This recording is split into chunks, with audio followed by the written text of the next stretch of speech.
All right, here goes nothing.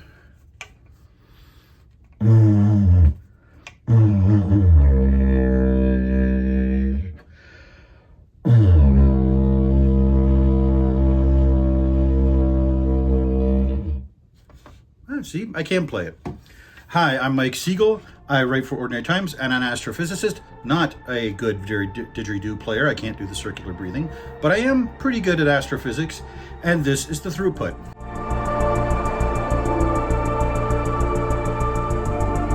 So some of you have asked about this in my videos. This is an actual didgeridoo that I got from Australia, bought from an Aboriginal person.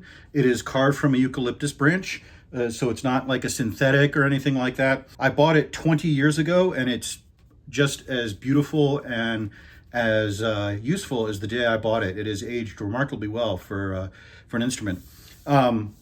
My advisor was very into didgeridoos. He has a collection of them, and I was very happy to get that. I've never been able to do the circular breathing like real Aboriginal players can do, where they can breathe in through the nose while blowing out through the mouth and then continuously play it. But I do enjoy sounding it from time to time. It's one of a number of instruments I've dabbled in a little bit. And special to me also because in addition to their interest in music, Aboriginal people are very interested in the stars. When I was a graduate student, we had an exhibition at the Klugi-Rui collection where we had Aboriginal art of the stars placed side by side with astrophotography of the stars, like the Seven Sisters, the Pleiades placed as the Aborigines drew it next to an actual photograph of the Pleiades. So I bring that up because today's video is going to be about that intersection between music and science and music and the stars. This is my long promised video on the best science fiction movie soundtracks. Now, I promised this a year ago. I actually recorded the first version of this, it has to be 9 months ago, but it's run into problems. I wasn't very happy with the video, and also it ran into copyright issues. If you're just interested in the ratings, skip ahead from all this. I have chapter markings below, but if you want to hear about my tale of woe, it's not that much of a tale of woe actually, then we can go through that. Movie and TV companies are pretty good about fair use. As long as I keep my clips relatively short, 30 seconds, 25 seconds or less, and distort them in some way, flip them or have them side by side like I do in my videos, they're usually pretty good about it. And when I do get a copyright claim, I'll dispute it. I'll say, hey, it's fair use, and they'll usually release that. Music companies tend to be very aggressive with copyright claims. The only times I've had a company flat out refuse to release a copyright claim is either BBC or because of music. And I even uploaded to my private channel a video of my daughter's orchestra playing, and it got copyright claimed by someone who thought it was their recording, and they're still arguing with me about it. So yeah, it's a very difficult to do this video without having a team of lawyers, which I do not have. It's just me. So what we're going to do for this video is I'm gonna have my rankings. I'll play little snippets, little bits, reference the music, link them in the description below so you can go there. Usually, if you're like me, if you watch a little bit of the video and hear a little bit of the music, you'll be able to hear the rest of it in your head. So my background in music is, besides the didgeridoo, is pretty deep, actually. I was in the Atlanta Boy Choir as a kid. They're world famous in Georgia. I played piano and clarinet. I continued piano in college. We didn't have minors at Carleton, but if I had minored, it would have been in music. If I had to do it over again, I actually probably double major in physics and music. So I've grown up in a musical environment and grown up with a love of music and an appreciation for it. And music is a very big part of why I enjoy movies. There are movies that I like that a lot of people don't because I like the soundtrack, and that, captivates me and helps me suspend that feeling of disbelief. You'll actually probably find that that's true of many astronomers. I know a lot of astronomers who are musical. I know bands that are entirely astronomers. It probably comes with the territory. Astronomy is a very interdisciplinary profession. As you've learned watching these videos, we talk about every little branch of physics.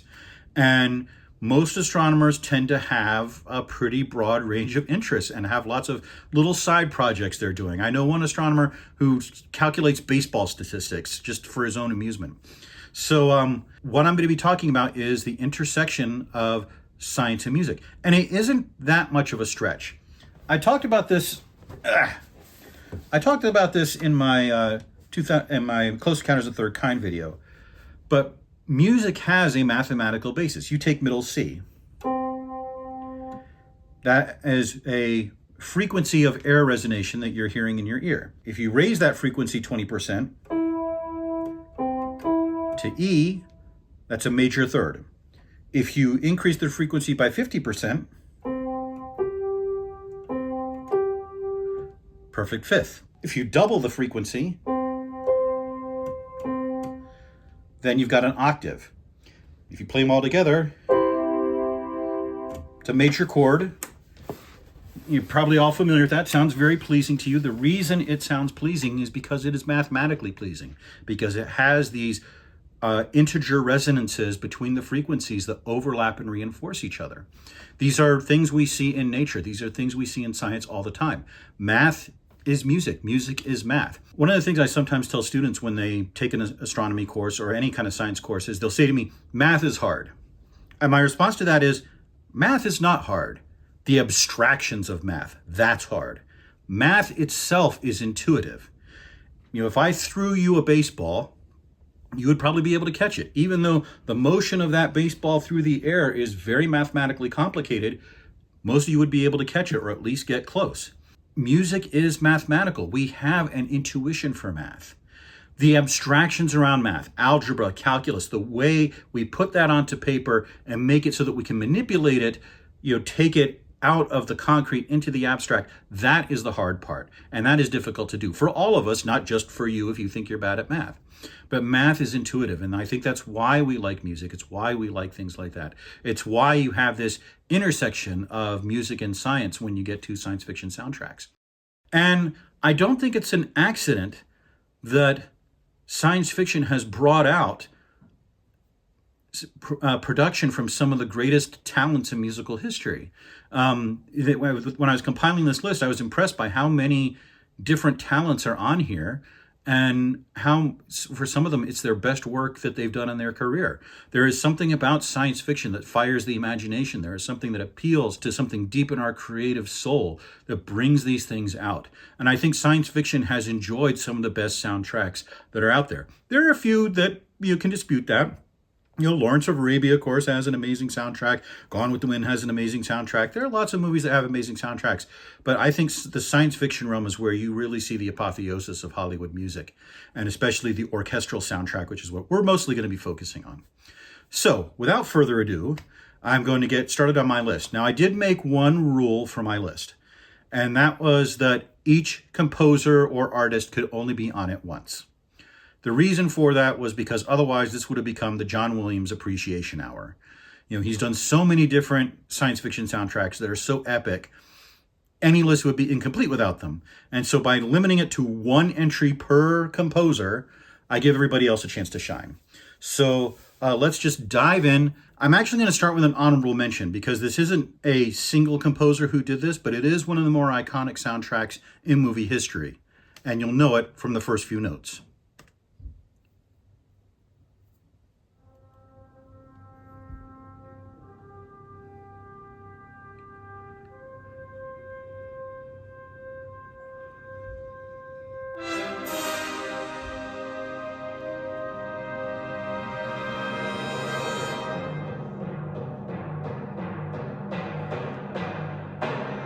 That is, of course, the introductory fanfare to Also Sprach Zarathustra, more famous to most of us as the theme to the movie 2001. With 2001, there actually was a soundtrack intended for it, composed by Alex North. You can actually find the alternative soundtrack.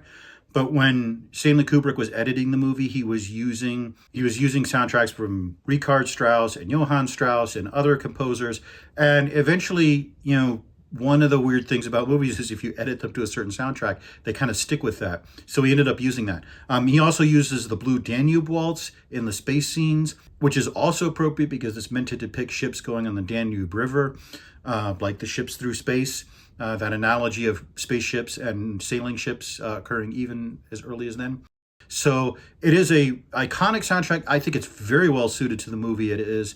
It works really well. I can't imagine, as good as Alex North's soundtrack is, I can't imagine it with a different soundtrack. So not in my rankings because it is using music off the shelf basically, but honorable mention, 2001: A Space Odyssey. So number 20 on our list, not necessarily one of my favorites, but very iconic, very perfect for the movie it is in. That 1979's Flash Gordon, that kind of is almost like a rock opera for Queen. But their music is very suited to the over-the-top, corny, flashy, colorful movie that was made. That's a movie that, people either love it or hate it. I know people who really despise the movie. I as often when people are polarized on something, I'm somewhere in the middle. I think it has its charms if you're in the right mood. But I certainly liked it as a kid. I am actually somewhat surprised that we've never gotten a remake of it. Maybe also relieved because I can't imagine a dark, gritty reboot of Flash Gordon being anywhere good. I think it'd actually be really good to come back as a TV serial where they have the just like the old Flash Gordon movie serials where each episode ends on a cliffhanger and it keeps going like that. I would like to see someone do that. I think there was talk of Taika Waititi being tied to a Flash Gordon movie for a while, but I've never heard anything concrete coming out of that. Anyway, back to the soundtrack. I just think for a cheesy, over-the-top, ridiculous movie, what could you do better than Freddie Mercury and Queen? You can't. That's all there is to it. So number 20, Flash Gordon, Queen. So number 19, this will be the first entry from a franchise. Most franchises have a single composer that does most of the work. This one has enjoyed several, and several of the most talented music composers out there. For this one, we're going with the 2009 version.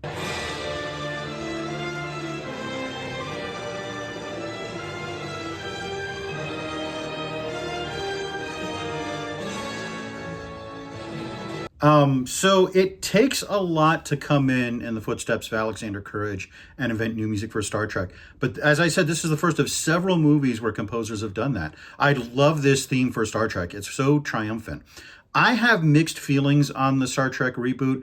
I think the music is fantastic from Michael Giacchino.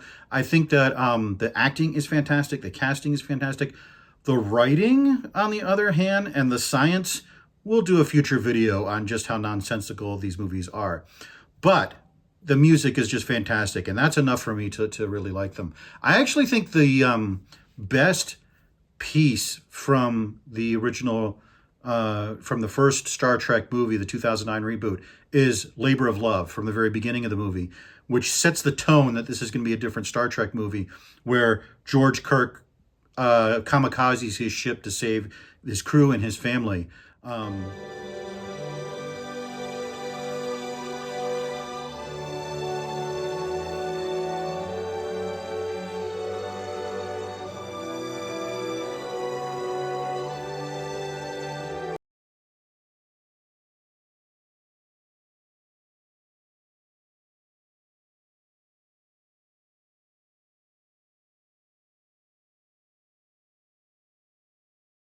It's really an emotional punch. It's probably the best part of the movie, I think, is the opening 10 minutes. Just really well acted, really well done, really hits you right in the heart. And I think Giacchino's music is a big part of that. He also, I should give him credit, this was back and forth with Rogue One. Again, stepping into a great composer's footsteps, John Williams. But I think his soundtrack from Rogue One is quite good.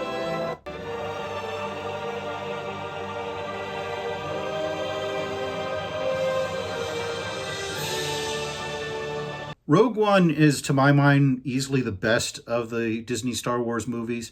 And I love Andor, as I mentioned before. And Giacchino's music is a really big part of that. This is the from the part where the main cast are killed at the end. Spoiler warning, but you should have seen the movie by now. And the way it weaves in that theme that's been going through the movie to make it both epic and tragic and heroic at the same time, I think that's a sign of a great composer. And so Rogue One, very close second, but number 19, Michael Giacchino, probably for his Star Trek soundtrack, but you could cite up The Incredibles he did as well, which is a great soundtrack. Very different, with a sort of James Bond sound that he's going for. But Giacchino, one of the best composers that going out there right now. And number 19, Star Trek. Number 18 is also rather iconic, very much of the era it was born. Let's take a listen.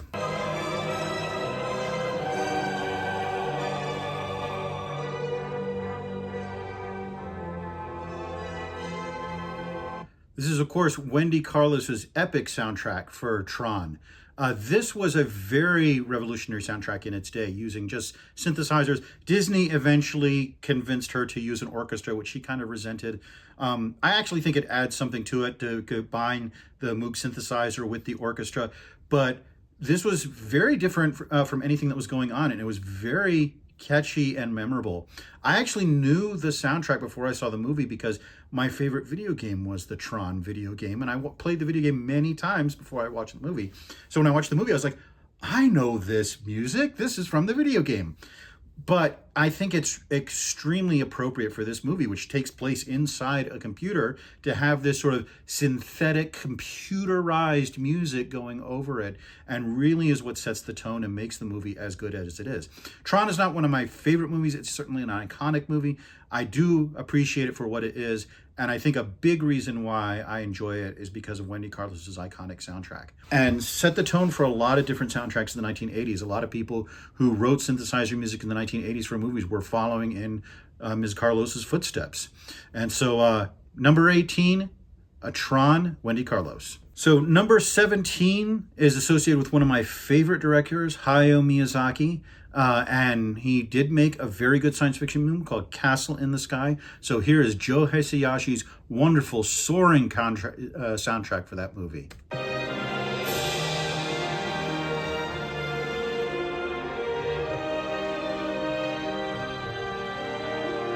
This is a movie that has many different tones to it. It has the sort of tragic, epic story of the castle in the sky of Laputa, this floating city. It also has goofy moments with the, flying Walendas or whatever their name is, and interactions between the characters.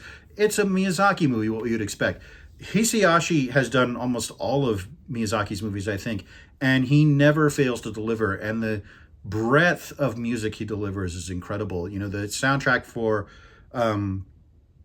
Ponyo is also one of my favorites, and Spirited Away, another one of my favorites. Very different soundtracks, though. Very different sounds he goes for. He incorporates, Western orchestras, obviously, but also a lot of traditional Japanese elements. And, this is just a great soundtrack. One of my favorite Miyazaki movies, and a science fiction movie, so I get to include it in here. So number 17, Joe Hisayashi for Castle in the Sky. So number 16 is a sort of combined award. A lot of movies have, a soundtrack of pop music or rock songs that go with them, and an orchestral soundtrack that goes below that. The Matrix, for example, has that and is very good. And that just was edged out of this list. But my favorite in recent times...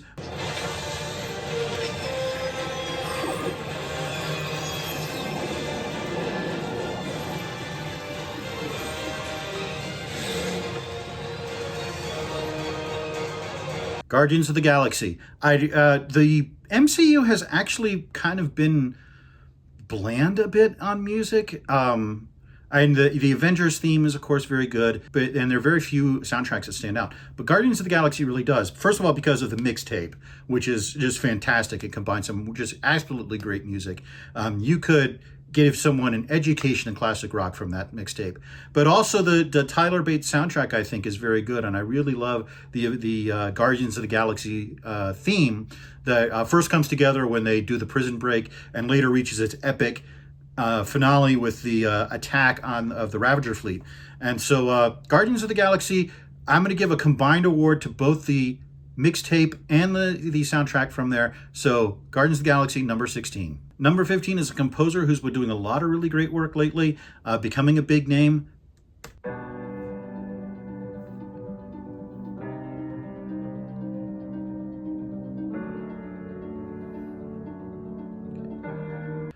That is, of course, Ludwig Göransson's score for Tenet. This narrowly edged out Oppenheimer. I went back and forth on those two scores, which are fantastic. Of course, if The Mandalorian were a movie, that would be number one because it has such a great score composed by Göransson, especially the theme.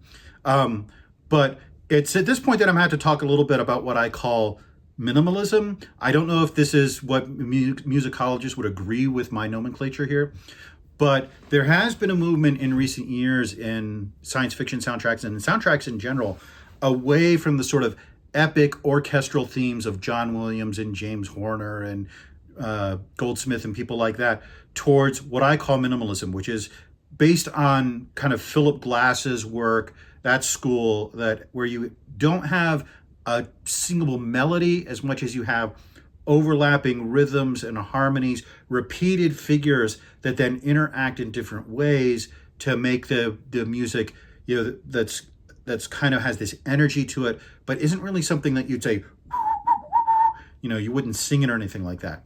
It's hard to describe, and what we're seeing in orchestras, what I've heard people call it maximalist minimalism, where you have a huge orchestra doing this minimalist composition. Minimalist doesn't mean the sound is small. It just means that you eschew melody and memorable tunes for this overlap of harmony and rhythm with these repeated figures that change pitch and tone and characteristics so that you get this sort of rolling sound that goes through it. But you can hear that in the Tenet music.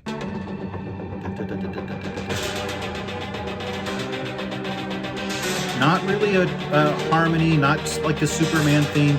It's these overlapping, repeated fragments that amplify, change, modulate to create a very dynamic soundtrack.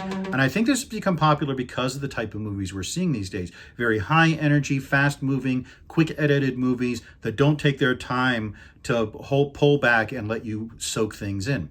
There's still room for that. I mean, Lord of the Rings, of course, has a magnificent orchestral soundtrack, but it's not on this list because it's not a science fiction movie. But Göransson is one of those that I call the maximalist minimalist composers, and we'll encounter that a few other times. But I really do love the Tenet score. I think especially for that movie, the way he composes these so that they sound almost the same forwards as backwards, and you actually do get some of the music played backwards at points for what's going on in the movie, I think is really appropriate and very good and entertaining. Tenet is one of those movies, I don't know that I'm ever going to make a video about it because I've watched other people's videos trying to explain the movie, and every time I do, I get more confused. So my approach to the movie is basically the Austin Powers approach. I suggest you don't worry about this sort of thing and just enjoy yourself. That goes for you all, too. Yes. Anyway, we're getting off the topic. Number 15, Ludwig Göransson with Tenet. So number 14 is probably a movie not many of you are going to be familiar with, and that is Wong Kar-wai's wonderful 2046. And the fantastic soundtrack from, and I know I'm going to mispronounce this, Shigeru Umebayashi.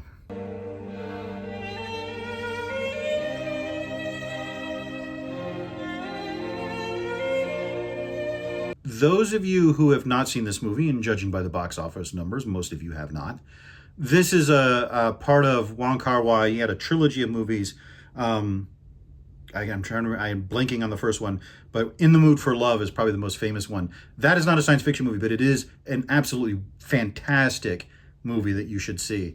If you're into subtitled movies, if that doesn't bother you. 2046 is kind of sort of a sequel to that, covers similar narrative territory, uses a lot of similar actors. It's very much about lost opportunities, lost loves, that sort of thing. It is a really great movie, and what makes it great, I think, is the soundtrack, which really reinforces the themes of the movie. I do strongly recommend that movie. One of my little personal gems that I enjoy. So, number 14, Shigeru Umebayashi, 2046. So the next two are going to be kind of tripping back through my childhood, but I think they are great soundtracks.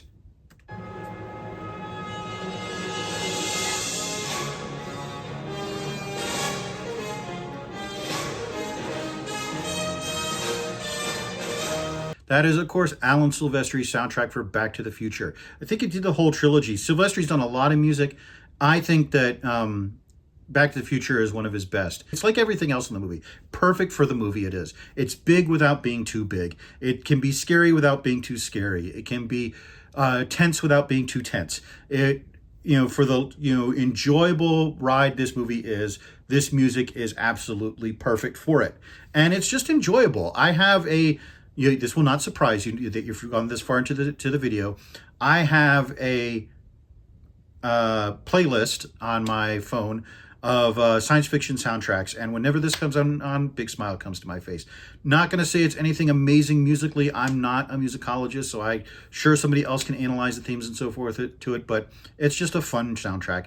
Number 13, Alan Silvestri's Back to the Future. Now, so number 12, we're going to just stick with our 80s theme.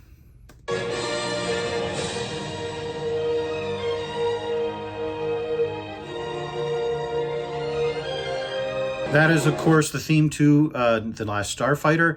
Last Starfighter is an interesting movie. It's actually aged, I saw it a few years ago.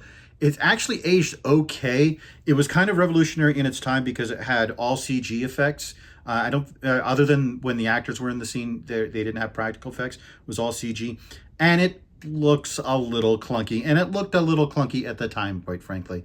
But it is an enjoyable movie. It is a teenage boy fantasy movie where being good at a video game helps you save the galaxy and get the girl and be the hero and all that stuff.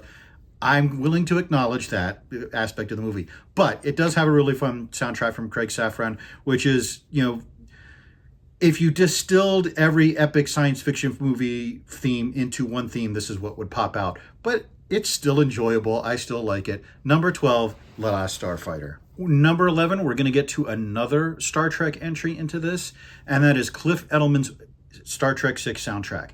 Now, I do know a little bit about this. He did want to have a Firebird feeling to the main theme. And if you've heard the Firebird and you've heard the main theme of Star Trek VI, you will note the parallels, that they sound very similar.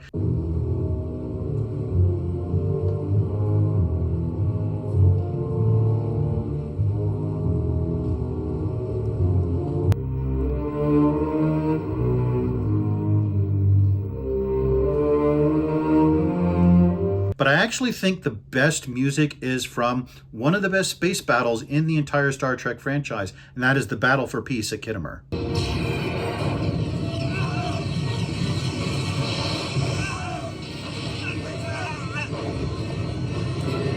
Captain, she's packing quite a lot of shields.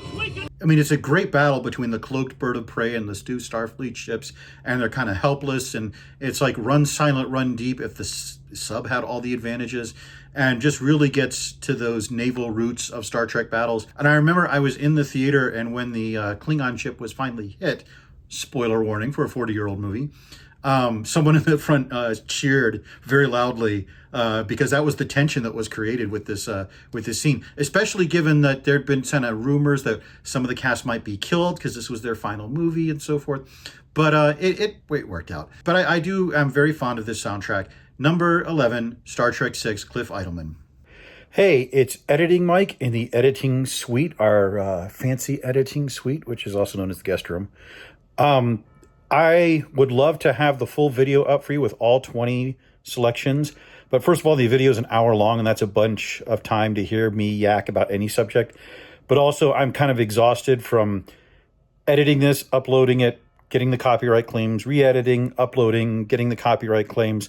And I finally gotten it to where the first 10 selections can go up without too much trouble. So we're going to pause it there. I'll come back with part 2 sometime next week. And you can speculate amongst yourselves about what's going to be in the top 10. I hate doing it because I'm really excited about this video. I really enjoyed doing this more than any video I've done in a long time. I love talking about music. And so I can't wait to get this video up. And hopefully after you're watching the first half of this, you won't be able to wait to see it. So until then, Happy New Year. And we'll see you when we see you.